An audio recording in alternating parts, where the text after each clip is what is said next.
Hello friends, मी Vishakha. Global online मराठीमध्ये आपल्या सर्वांचं स्वागत आहे.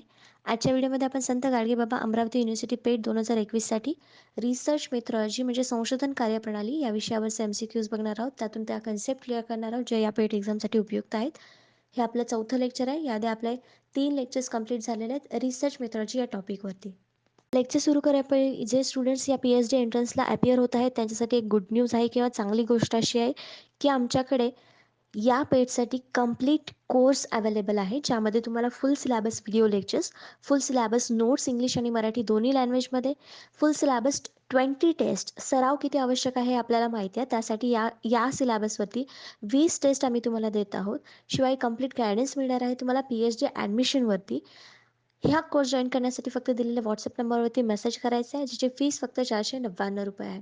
फटाफट या कोर्सला जॉईन करा, कारण पेट एक्झाम 25 तारखेपर्यंत रजिस्ट्रेशन आहे. त्याच्यानंतर एक्झाम कधीही येऊ शकते आणि आपला अभ्यास कंप्लीट असायला पाहिजे. यासाठी तुम्ही लवकरात लवकर हा कोर्स जॉईन करा.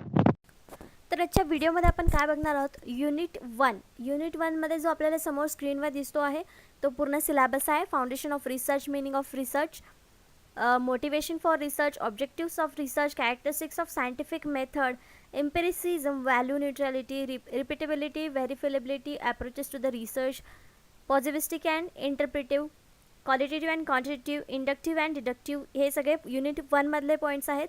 आजच्या व्हिडिओमध्ये आपण foundations of research, meaning of research, motivation for research, objectives of research, characteristics of scientific method हे 3 टॉपिक घेणार आहोत आणि त्यावरचे काही MCQs बघणार आहोत, त्याचा कन्सेप्ट बघणार आहोत.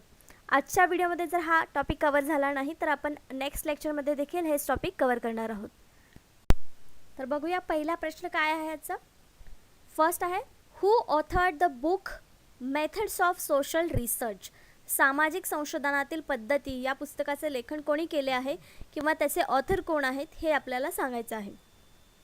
The meaning of research, definition of research हे सिलॅबसमध्ये आहे आणि त्याच्यामध्ये आपल्याला अशा प्रकारचे प्रश्न येऊ शकतात की हे बुक कोणी लिहिलेलं आहे, कुठल्या संशोधकाने लिहिलेलं आहे किंवा कोणत्या संशोधकाच्या पुस्तकामध्ये जो मेथड्स सांगितलेला आहे सोशल रिसर्चचा, असा देखील प्रश्न येऊ शकतो आपल्याला. मी इथे आपल्याला विचारलेलं आहे की मेथड्स इन सोशल रिसर्च या बुकचे लेखन कोणी केलेले आहे किंवा लेखक कोण आहेत. ऑप्शन्स आहेत Wilkinson, CR Kothari, Kerlinger and Goode and Hatt. हे 4 ऑप्शन्स दिलेले आहेत. तर आपल्याला याचं करेक्ट आन्सर सांगायचं आहे. त्याचं करेक्ट आन्सर आहे डी, गॉड अँड हॅट. हे जे 2 आहेत हे लेखक, या लेखकांनी मिळून मेथड्स इन सोशल रिसर्च हे बुक लिहिलेलं आहे, ज्याला मराठीमध्ये सामाजिक संशोधनातील पद्धती असं म्हणू शकतो. त्यांनी त्या पुस्तकामध्ये आपल्याला वेगवेगळ्या पद्धती सांगितलेल्या आहेत की रिसर्चमध्ये कुठल्या पद्धती करू शकतात. न्यू सोशोलॉजी सांगितलेली आहे, values, pure and applied research, basic elements of scientific method, concepts, probability and samplings, या सगळ्या गोष्टी ज्या आहेत त्या प्रकारच्या बुक्समध्ये आपल्याला कन्सेप्ट क्लिअर केलेले आहेत. विल्यम जे गुड आणि पॉल हॅट या 2 लेखकांनी. This book attempts to steer a course between simple adult account of research studies with their technical details. तर या बुकमध्ये त्यांनी काय सांगितलेलं आहे, सिम्पल अकाउंट्स सांगितलेले आहेत ऑफ रिसर्च स्टडीजचे, वेगवेगळ्या मेथड्स सांगितलेले आहेत, टेक्निकल गोष्टी सांगितलेल्या आहेत की रिसर्च कसे केले गेले पाहिजेत हे त्यांच्या बुकमध्ये त्यांनी सांगितलेलं आहे. And a set of broad generalization about research methodology, तेच पद्धती, बुकच्या नावावरूनच आपण अंदाज लावू शकतो की त्या बुकमध्ये काय माहिती दिलेली आहे किंवा कशाचा अभ्यास केलेला आहे. मग त्यामध्ये आपल्याला त्यांनी जनरलायझेशन सांगितलेलं आहे रिसर्च मेथॉडॉलॉजी विषयी. तर ही बुक पब्लिश कधी झाली होती, 1952 मध्ये. नेक्स्ट क्वेश्चन बघूया. सेकंड नंबरचा क्वेश्चन आहे, research is an organised and systematic enquiry defined by, संशोधन ही एक संघटित आणि पद्धतशीर चौकशी आहे द्वारे परिभाषित केली गेली आहे किंवा यांनी आपल्याला सांगितलेलं आहे. तर ही एक डेफिनेशन आहे किंवा एक स्टेटमेंट आहे जे एका संशोधकाने केलेलं आहे संशोधनाबद्दल. तर संशोधनाबद्दल ते काय म्हणतात की हे एक संघटित आणि पद्धतशीर चौकशी आहे. का? कारण आपण वेगवेगळ्या स्टेजमधून ही प्रोसेस करतो आणि ही एक पूर्ण प्रोसेस आहे, सिस्टमॅटिक आहे आणि ही एक एन्क्वायरी पण आहे, कारण आपण जेव्हा डेटा कलेक्ट करतो तेव्हा ते वेगवेगळ्या टेक्निक्सच्या आधारे, टूल्सच्या आधारे ती एन्क्वायरी करून आपण हा डेटा कलेक्शन करत असतो. म्हणून रिसर्च ही एक ऑर्गनाइज्ड म्हणजे संघटित आणि पद्धतशीर चौकशी आहे असं एक संशोधक आपल्याला म्हणतो. पण तो कोणता संशोधक आहे तो आपल्याला सांगायचा आहे या प्रश्नामधून.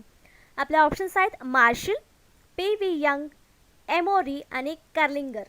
तर याचं करेक्ट आन्सर आहे सी, एमोरी. एमोरी काय म्हणतात की research is an organised and systematic enquiry.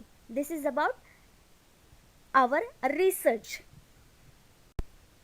A systematic investigation including research development, testing and evaluation designed to develop or contribute to generalized knowledge.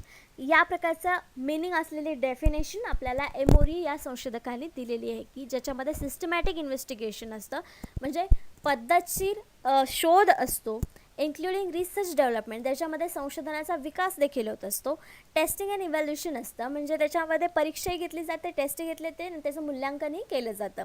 कशासाठी तर जे आपल्याकडे नॉलेज आहे किंवा जे नॉलेज आपल्याला मिळणार आहे ते जनरलाइज करण्यासाठी आणि कंट्रीब्यूट करण्यासाठी.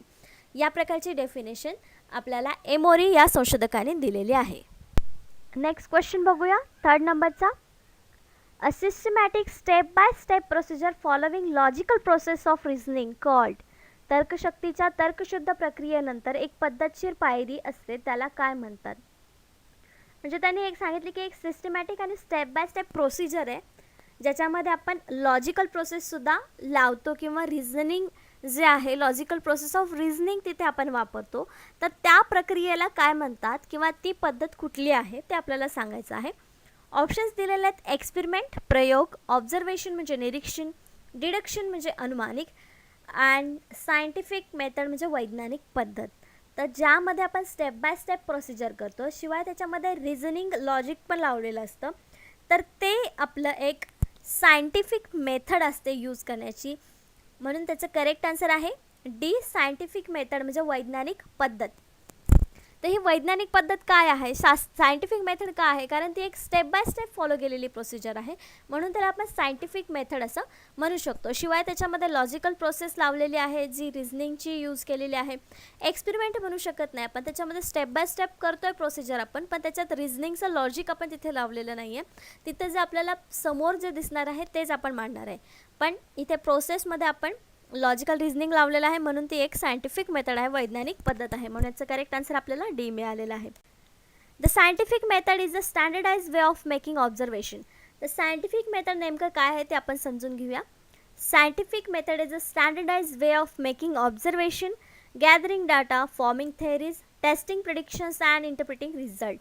तर सायंटिफिक मेथडमध्ये काय असतं तर जे आपण विज्ञानाच्या आधारे जे स्टँडर्डाइज वे असतात, ऑब्झर्वेशन म्हणजे निरीक्षणाचे मार्ग असतात, डेटा कलेक्शनचे मार्ग असतात, थेअरी फॉर्म करणं म्हणजे थेअरी तयार करणं, टेस्ट जे असतात आपल्या टेस्टिंग त्याचं प्रिडिक्शन करणं की काय असेल या टेस्टमध्ये किंवा यामध्ये कुठल्या पॉसिबिलिटीज आहेत ते सगळं सांगणं किंवा रिझल्ट काय असेल ते इंटरप्रेट करणं, हे सगळं जे आहे ते सायंटिफिक मेथडमध्ये होत असतं. सायंटिफिक मेथडमध्ये म्हणजे वैज्ञानिक पद्धतीमध्ये होत असतं. Researchers make observation in order to describe and measure behaviour. तर एखाद्या व्यक्तीचं बिहेवियर म्हणजे वागणं किंवा एखाद्या वस्तूचं रिझल्ट काय आहे किंवा त्याचं बिहेवियर कसं आहे हे सांगण्यासाठी रिसर्चर्स ऑब्झर्वेशन ही गोष्ट वापरत असतात किंवा ते डिस्क्राईब करण्यासाठी ऑब्झर्वेशन करत असतात म्हणजे निरीक्षण करत असतात. तर ही एक प्रकारची सायंटिफिक मेथड आहे असं आपण म्हणू शकतो. नेक्स्ट क्वेश्चन 4th नंबरचा. Ethical neutrality is a feature of. नैतिक तटस्थता हे त्याचं वैशिष्ट्य आहे. कशाचं? न्यूट्रॅलिटी. इथिकल न्यूट्रॅलिटी म्हणजे नैतिक तटस्थता. तर हे काय आपण कन्सेप्ट समजून घेऊया पण त्याच्या आधी आपल्याला याचा आन्सर माहिती पाहिजे. Ethical neutrality is a feature of. नैतिक तटस्थता हे त्याचे वैशिष्ट्य आहे. ऑप्शन्स डिडक्शन, अनुमानिक, सायंटिफिक मेथड वैज्ञानिक पद्धत, ऑब्झर्वेशन म्हणजे निरीक्षण आणि एक्सपिरियन्स म्हणजे अनुभव. तर आपण मागे एक कन्सेप्ट बघितली सायंटिफिक मेथड, आपण लॉजिक लावलं तर त्याचा आन्सर इथं आपल्याला मिळेल की नैतिक तटस्थता कशामध्ये असले पाहिजे, आपल्या सायंटिफिक मेथडमध्ये असले पाहिजे. म्हणजे जी काय आपण मेथड करू त्याला योग्य मार्ग मिळेल आणि त्याचं करेक्ट असा रिझल्ट मिळेल, बायस होणार नाही. यासाठी आपल्याला नैतिक तटस्थता तिथे असणं गरजेचं आहे जेव्हा आपण सायंटिफिक मेथड म्हणजे वैज्ञानिक पद्धत लागू करणार आहोत. मग हे त्याचं वैशिष्ट्य आहे कारण जेव्हा जेव्हा आपण सायंटिफिक मेथड वापरतो तेव्हा तिथे नैतिक तटस्थता आपोआपच येते म्हणून हे त्याचं वैशिष्ट्य आहे आणि आपला करेक्ट आन्सर देखील बी आहे सायंटिफिक मेथड, वैज्ञानिक पद्धत. In research, the term neutrality implies that an inquiry of free of bias or is separated from the researcher's perspectives, background, position and conditioning circumstance. तर न्यूट्रॅलिटी म्हणजे काय, तटस्थता म्हणजे काय, तर जेव्हा आपण एखादी एन्क्वायरी करतो म्हणजे एखाद्या गोष्टीची माहिती मिळवण्यासाठी प्रयत्न करतो, काम करत असतो त्याच्यावरती, तेव्हा आपण बायस न होता म्हणजे पक्षपात न करता तिथे आपल्याला माहिती मिळवायची असते. किंवा जो रिसर्चरचा पर्स्पेक्टिव्ह आहे, दृष्टिकोन आहे, विचार आहे, त्याच्यापासून तो स्वतः सेपरेट असतो. त्याचं बॅकग्राऊंड, पोझिशन, कंडिशन हे सगळं तिथे मॅटर करत नाही किंवा रिसर्चरला ते सगळं बाजूला ठेवून जे काय माहिती आहे ती गोळा करायची असते. म्हणजे तो एक तटस्थपणे काम करत आहे असं आपण म्हणू शकतो, ज्याला आपण न्यूट्रॅलिटी असं म्हणू शकतो. When a researcher or the research is set to be neutral, म्हणजेच आपण जे सांगितलं की या सगळ्या गोष्टी बायस न होणं किंवा एखाद्या आपल्या विचारापासून, आपल्या दृष्टिकोनापासून, आपल्या बॅकग्राऊंडपासून वेगळं राहून त्याची माहिती मिळवणं, यालाच आपण न्यूट्रॅलिटी असं म्हणू शकतो. The enquiry is also employed to be trustworthy आणि लेजिटिमेट. तर जेव्हा माहिती अशा प्रकारे जेव्हा आपण माहिती मिळवू तेव्हा ती एक विश्वसनीय माहिती तयार होते किंवा एक विश्वसनीय माहिती लोकांपुढे समोर येते. नेक्स्ट क्वेश्चन आपण बघूया 5th नंबरचा. Scientific method is committed to, वैज्ञानिक पद्धत वचनबद्ध आहे कशाशी. ऑप्शन्स आहेत ऑब्जेक्टिव्हिटी म्हणजे वस्तुस्थिती, एथिक्स म्हणजे नीतिशास्त्र, प्रपोजिशन्स म्हणजे प्रस्ताव, न्यूट्रॅलिटी म्हणजे तटस्थता. तर एथिक्स, न्यूट्रॅलिटी हे जे आहेत ते वैशिष्ट्य आहेत सायंटिफिक मेथडचे, पण वचनबद्ध वैज्ञानिक पद्धत कशासाठी आहे तर ऑब्जेक्टिव्हिटीशी म्हणजे वस्तुस्थिती जी काय आहे जशीच्या तशी मांडण्यासाठी किंवा वस्तुस्थिती काय आहे हे दर्शवण्यासाठीच आपण वैज्ञानिक पद्धत वापरत असतो. मग आपल्या इथे करेक्ट आन्सर काय येणार आहे, ए ऑब्जेक्टिव्हिटी, वस्तुस्थिती. वैज्ञानिक पद्धतीमध्ये ही पद्धत वस्तुस्थितीसाठी वचनबद्ध आहे, म्हणजे त्याच्यामध्ये वस्तुस्थिती समोर येणार आहे, त्याच्यामध्ये वस्तुस्थितीच दाखवली जाणार आहे. म्हणून आपला करेक्ट आन्सर इथं ए आलेला आहे. The scientific method involves developing and testing theories about the world based or empirical evidence. तर सायंटिफिक मेथडमध्ये आपण एव्हिडन्स देत असतो म्हणजे पुरावे देत असतो. ज्या काही थेरीज आपण मांडतो किंवा ज्या काही थेरीज टेस्ट करतो ते सगळं आपण पुराव्यासह समोर मांडतो. It is defined by the commitment to systematic observation of the empirical world. तर ही कमिटमेंट आहे कशाची तर सिस्टमॅटिक ऑब्झर्वेशन म्हणजे पद्धतशीर निरीक्षण केलेलं आहे, त्याचा अनुभवजन्य जगाचं एक ऑब्झर्वेशन केलेली एक पद्धत आहे असं आपण म्हणू शकतो. And strives to be objective, critical, capital and logical. तर ह्याच्यामध्ये आपल्याला वस्तुस्थिती जी आहे ती दाखवण्याचाच प्रयत्न केला जातो किंवा सायंटिफिक मेथडमध्ये तीच दाखवली जाते. म्हणून आपण असं म्हणू शकतो की सायंटिफिक मेथड ही ऑब्जेक्टिव्हिटी म्हणजेच वस्तुस्थितीशी वचनबद्ध आहे, वस्तुस्थितीच दाखवू शकते. नेक्स्ट क्वेश्चन आहे 6 नंबरचा. One of the method of logical reasoning is called, तार्किक युक्तिवादाची एक पद्धत याला म्हणतात. ऑप्शन्स आहेत इंडक्शन, प्रेरण, डिडक्शन, अनुमानिक, रिसर्च म्हणजे संशोधन, एक्सपेरिमेंट म्हणजे प्रयोग. तर मेथड विचारलेली आहे लॉजिकल रिझनिंग यूज करू शकतो त्याला, त्याचं करेक्ट आन्सर आहे इंडक्शन. इंडक्शन म्हणजे काय आपण बघू. In scientific research, induction is a form of reasoning used in pursuit of understanding and knowledge.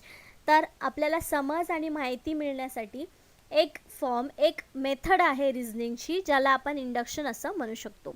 इस्टॅब्लिशिंग a relationship between observation and theory. Observation म्हणजे निरीक्षण आणि आपला सिद्धांत या दोन्हीमध्ये संबंध प्रस्थापित करण्यासाठी हे रिझनिंग यूज केलं जातं असं आपण म्हणू शकतो. Induction lies behind any effort to generate general statement based on observation or efforts to develop theory for empirical data. जो काय आपल्याला डेटा मिळालेला आहे त्याच्यावरून आपल्याला जे काय आपण ऑब्झर्वेशन केलेलं आहे त्यातून आपल्याला जनरल स्टेटमेंट फॉर्म करण्यासाठी ह्या प्रकारचं रिझनिंग आपल्याला कामात येतं, जे सायंटिफिक मेथडमध्ये आपण यूज करू शकतो. तर त्याचं नाव काय आहे, ते रिझनिंग कोणतं आहे तर induction. Induction is a form of reasoning use in pursuit of understanding and knowledge. तर यासाठी हे इंडक्शन वापरलं जातं. मग इथे आपलं करेक्ट आन्सर आलं होतं इंडक्शन. नेक्स्ट क्वेश्चन आहे 7th नंबरचा. An essential criterion of science study is. विज्ञान अभ्यासाचा निकष हा आहे. विज्ञान अभ्यास कशावर आधारित आहे किंवा काय म्हणून आपण त्याच्यावरती निकष लावू शकतो कशाचे निकष लावू शकतो विज्ञान अभ्यासाला? ऑप्शन्स आहेत बिलीफ, विश्वासावरती विज्ञानाचा अभ्यास केला जाऊ शकतो का? नाही. व्हॅल्यूज, मूल्यावरती? नाही. सी ऑब्जेक्टिव्ह म्हणजे वस्तुस्थिती. डी सब्जेक्टिव्हिटी. त्याचा करेक्ट आन्सर आहे सी ऑब्जेक्टिव्हिटी, वस्तुस्थिती. आपण बघितलं सायंटिफिकल मेथडमध्ये कुठली गोष्ट वापरली जाते तर तिथं वस्तुस्थिती सी वचनबद्ध असते सायंटिफिक मेथड. मग इथेच आपण सायन्सचा स्टडी करत असताना कुठला निकष आवश्यक आहे तर ऑब्जेक्टिव्हिटी म्हणजे वस्तुस्थिती. वस्तुस्थितीमध्ये जे काय एक्सपेरिमेंट घडतात किंवा जे काय शोध लागतात त्यावरती आपण विज्ञानाचा अभ्यास केला असं आपण म्हणू शकतो. म्हणून विज्ञानाचा अभ्यासाचा निकष आहे वस्तुस्थिती. Scientific objectivity is a characteristic of scientific claims, methods and result. It expresses the idea that claims, methods and result of science are not or should not be influenced by particular perspective. तर scientific मेथडमध्ये वस्तुस्थिती जी मांडलेली असतं ते एक वैशिष्ट्य असतं scientific मेथडचं, कारण त्याच्यामधले रिझल्ट्स जे असतात, पद्धती ज्या असतात त्या कोणाच्या विचारांनी किंवा त्यांच्या पक्षपाताने इन्फ्लुएन्स होऊ नये, म्हणजे त्याच्यावर त्याचा प्रभाव असू नये, पर्टिक्युलर दृष्टिकोन त्याच्यावर असू नये हे त्याच्यामध्ये मानलं जातं. Value commitments, community bias or personal interest to name a few relevant factors. तर यामधले काही जे फॅक्टर्स आहेत ते त्याच्यामध्ये असतात परंतु ते बायस नसतात. ते एका सायंटिफिक मेथडने, एका व्यवस्थित मार्गाने, पद्धतीने स्टेप बाय स्टेप बनवलेले असतात आणि ते वस्तुस्थितीशी निगडीत असतात किंवा वस्तुस्थितीवरच आधारित असतात असं आपण म्हणू शकतो वैज्ञानिक पद्धती रिसर्चमधल्या. नेक्स्ट क्वेश्चन आहे 8th नंबरचा. एम्पिरिकल व्हेरिफायबल ऑब्झर्वेशन इज, अनुभवजन्य सत्यापित निरीक्षण आहे किंवा अनुभवजन्य सत्यापित निरीक्षणाला काय म्हणतात? ऑप्शन्स आहेत थिअरी, सिद्धांत, मूल्य, फॅक्ट, तथ्य, स्टेटमेंट, विधान. तर आपल्याला याच्यामध्येच प्रश्नामध्येच आपल्याला आन्सर इथे मिळेल की अनुभवजन्य सत्यापित निरीक्षण, जसा न्यूटनचा लॉ होता की निरीक्षण केलं की सफरचंद खालीच पडत आहे, आकाशात उडत नाही आहे किंवा आजूबाजूलाही जात नाही आहे, खाली येत आहे. ग्रॅव्हिटेशनल फोर्स अनुभवजन्य प्रस्थापित निरीक्षणावरून आपल्याला तिथे शोध लागला, मग तिथे ग्रॅव्हिटीची थिअरी निर्माण झाली. मग आपल्या इथे करेक्ट आन्सर काय येणार आहे? ए थिअरी, सिद्धांत. एम्पेरिकल व्हेरिफायबल ऑब्झर्वेशन इज थिअरी, जे आपल्या अनुभवातून एखादं सत्य बाहेर येतं किंवा निरीक्षण केलं जातं सत्य, त्याला आपण थेरी म्हणतो किंवा तीच थेरी आपण बाकीच्यांना सांगतो. सिद्धांत ज्याला आपण म्हणतो. Theories are formulated to explain, म्हणजे थेरीज कशासाठी असतात, तयार कशासाठी केल्या जातात ते दुसऱ्यांना एक्सप्लेन करण्यासाठी, बाकीच्या लोकांना ते समजण्यासाठी, प्रिडिक्ट करण्यासाठी, समोरच्या फ्युचरमधल्या काही गोष्टी प्रिडिक्ट करण्यासाठी. अँड अंडरस्टँडिंग फेनॉमेना, तर त्याचा मेन उद्देश काय आहे किंवा काय कार्य आहे हे समजून घेण्यासाठी. And in many cases to challenge and extend existing knowledge within the limits of critical bounding assumptions. जे काय आपण assumptions करतो, ज्याला आपण लिमिट घातलेली असते, त्या लिमिटच्या बाहेर आपल्याला नॉलेज मिळावं, म्हणजे त्याला कुठली लिमिट असेल तर ते नॉलेज घेऊन हे गोष्ट चुकीची आहे किंवा हे जे आहे ते समजून घेण्यासाठी, नॉलेज वाढवण्यासाठी आपण थिअरीज निर्माण करत असतो. The theoretical framework introduces and describe the theory that explain why research problem under study exist. तर थेरटिकल फ्रेमवर्क आपण या विषयाचा अभ्यास का केला हे दुसऱ्यांना सांगत असतं, किंवा रिसर्च प्रॉब्लेम हा स्टडीसाठी का घेतला आहे किंवा त्याच्यावर स्टडी का केली गेली पाहिजे हे आपल्याला थेरीजमधून समजतं, किंवा थेरीज हे आपल्याला एक्सप्लेन करत असतात. तर सिद्धांत, थेरी कशासाठी असतात किंवा त्या कशा होतात ते आपल्याला समजलं. तर थेरीज या अनुभवातून जे निरीक्षण सत्यापित होतं त्याच्यातून ह्या थेरीज निर्माण होत असतात. नेक्स्ट क्वेश्चन आहे 9th नंबरचा. सोशल सायन्स डील्स विथ, सामाजिक विज्ञान डॅश डॅशशी व्यवहार करते. कशाशी व्यवहार करते सामाजिक विज्ञान? आपण आतापर्यंत सायंटिफिक मेथड बघत होतो, म्हणजे वैज्ञानिक पद्धती. तर इथे सामाजिक विज्ञान नावाची एक कन्सेप्ट आहे, तर ती काय आहे, ती कशाशी व्यवहार करते? ऑप्शन्स आहेत ऑब्जेक्ट्स, वस्तू, ह्युमन बिईंग म्हणजे मानव, लिव्हिंग थिंग्स जिवंत गोष्टी ज्याला आपण सजीव गोष्टी म्हणतो, नॉन लिव्हिंग थिंग्स म्हणजे निर्जीव गोष्टी. तर याचं करेक्ट आन्सर आहे बी ह्युमन बिईंग, मानव. कारण सामाजिक विज्ञानमध्ये काय येतं तर जे आपण व्यक्ती म्हणजे मानव जो आहे तो एक सामाजिक प्राणी आहे. समाजामध्ये ज्या ज्या गोष्टींसाठी त्यांना डील करावी लागते ते सगळं सामाजिक विज्ञानमध्ये येतं. मग ह्युमन बिईंगशी रिलेटेड आहे सामाजिक विज्ञान, कारण तो एक सामाजिक प्राणी आहे. मानव म्हणजे एक सामाजिक प्राणी आहे म्हणून त्याला आपण सामाजिक विज्ञान असं म्हणू शकतो. Social science, any branch of academic study or science that deals with the human behavior in its social and cultural aspects. तर सोशल सायन्स म्हणजे काय सांगू शकतो आपण, ही एक ब्रांच आहे, शाखा आहे. जेव्हा आपण ॲकॅडमिक स्टडी करतो त्याच्यामध्ये हे सायन्स जे आहे ते ह्युमन बिहेवियर म्हणजे मानवी वर्तन किंवा मानवी वागणुकीशी रिलेटेड सगळ्या गोष्टींशी अभ्यास करतं, किंवा सामाजिक आणि जे काय आपलं कल्चर आहे, ज्याला आपण परंपरा, रूढी जे काय म्हणतो, त्याचा आस्पेक्ट्स काय आहेत हे करण्यासाठी किंवा त्याचा अभ्यास करण्यासाठी ही एक ब्रांच आहे social science. Usually included within the social science are cultural or social, म्हणजे सोशल किंवा कल्चरल या ब्रांचमध्ये कुठले विषय येतात जे आपण सोशल सायन्समध्ये स्टडी करतो, ते आहेत anthropology, sociology, psychology, political science and economics. हे बहुतेक सारे विषय आपल्या ओळखीचे आहेत आणि हे विषय सोशल सायन्समध्ये येत असतात. जर आपल्याला माहिती असेल तर सोशल सायन्स आणि नॅचरल सायन्स हे काय गोष्टी आहेत, ते आपल्याला वेगवेगळ्या 2 गोष्टी आहेत हे समजेल किंवा फरक आपल्याला त्यातला माहिती असेल. नेक्स्ट क्वेश्चन आहे 10th नंबरचा. Science is broadly divided into. Science जसं आता आपण बघितलं सामाजिक विज्ञान आणि सायन्स, हे सायन्सच्या कुठल्या कुठल्या कॅटेगरीमध्ये सायन्स विभागलं गेलेलं आहे, विज्ञान मोठ्या प्रमाणात विभागले गेले आहेत किंवा कोणत्या मोठ्या गटांमध्ये हे विभागलं गेलेलं आहे ते आपल्याला सांगायचं आहे. ऑप्शन्स आहेत नॅचरल अँड सोशल, नैसर्गिक आणि सामाजिक, नॅचरल अँड फिजिकल, सामाजिक आणि शारीरिक, फिजिकल अँड मेंटल, शारीरिक आणि मानसिक, सोशल अँड फिजिकल, सामाजिक आणि शारीरिक. त्याचं करेक्ट आन्सर असणार आहे, ऑप्शन्स बघितल्याचं आपल्याला करेक्ट आन्सर मिळतं आहे. आत्ताच लास्ट क्वेश्चन बघितला आपण, सोशल सायन्स हा एक ब्रांच आहे, मग त्याच्याबरोबर दुसरी कुठली ब्रांच असणार आहे, त्याचं करेक्ट आन्सर आहे ए नॅचरल अँड सोशल, नैसर्गिक आणि सामाजिक.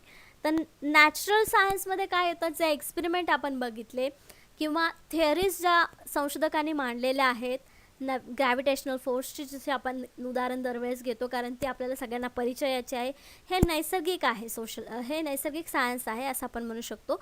आणि दुसरीकडे सोशल सायन्स ज्याच्यामध्ये आपण ह्युमन बिहेवियरचा अभ्यास करतो, या 2 मेन ब्रॉड कॅटेगरी आहेत. मग बाकीचे जे रिसर्च आहेत ते या दोन्हीमध्येच विभागले जातात.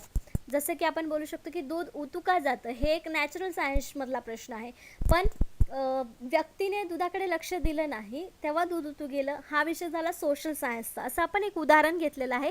हा एक रिसर्चचा विषय नसला तरी उदाहरण समजून घेण्यासाठी आपण ह्या 2 कॅटेगरीज घेतलेल्या आहेत. जसं की मानवाची कुठली कृती आहे ती सोशल सायन्समध्ये, जी नैसर्गिक कृती आहे पण मानवाला ती माहिती आहे किंवा मानवाकडून घडलेली आहे पण ती नैसर्गिकरित्या झालेली आहे, ती नैसर्गिक सायन्समध्ये येते. Science can be grouped into 2 broad categories. Main 2 कॅटेगरीमध्ये सायन्स विभागलं जाऊ शकतं, ते आहे natural science and social science. Natural sciences can be further classified into physical science, earth science, life science and others. मग नॅचरल सायन्समध्ये त्याच्यामध्ये फिजिकल सायन्स म्हणजे भौतिक विज्ञान, अर्थ सायन्स म्हणजे पृथ्वीचं जे काय सायन्स आहे ते, लाईफ सायन्स म्हणजे त्याच्यामध्ये जीवशास्त्र आणि वेगवेगळे विषय त्याच्यामध्ये येतात. म्हणजे ब्रॉड कॅटेगरी 2 आहेत पण त्याच्यामध्ये आणखीन वेगवेगळे विषय येऊ शकतात, नॅचरल सायन्समध्ये देखील आणि सोशल सायन्समध्ये देखील. तर अशा प्रकारे आजचे आपले 10 प्रश्न, 10 कन्सेप्ट इथे झालेले आहेत. नेक्स्ट लेक्चरमध्ये आपण याच विषयावरचे आणखीन 10 प्रश्न बघूयात, कारण पूर्ण टॉपिक याच्यामध्ये कव्हर झालेलं नाही आहे. आपल्याला अजून कॅरेक्टरिस्टिक्स बघायचे आहेत, रिसर्चचे कोणते कोणते आहेत, त्यानंतर अजून प्रश्न त्याच टॉपिकवरचे बघणार आहोत. म्हणजे पुढच्या लेक्चरमध्ये देखील या 3 टॉपिकवरचेच 10 प्रश्न आणि 10 कन्सेप्ट आपण बघणार आहोत, तर रिसर्च मेथडची टॉपिकवरचे.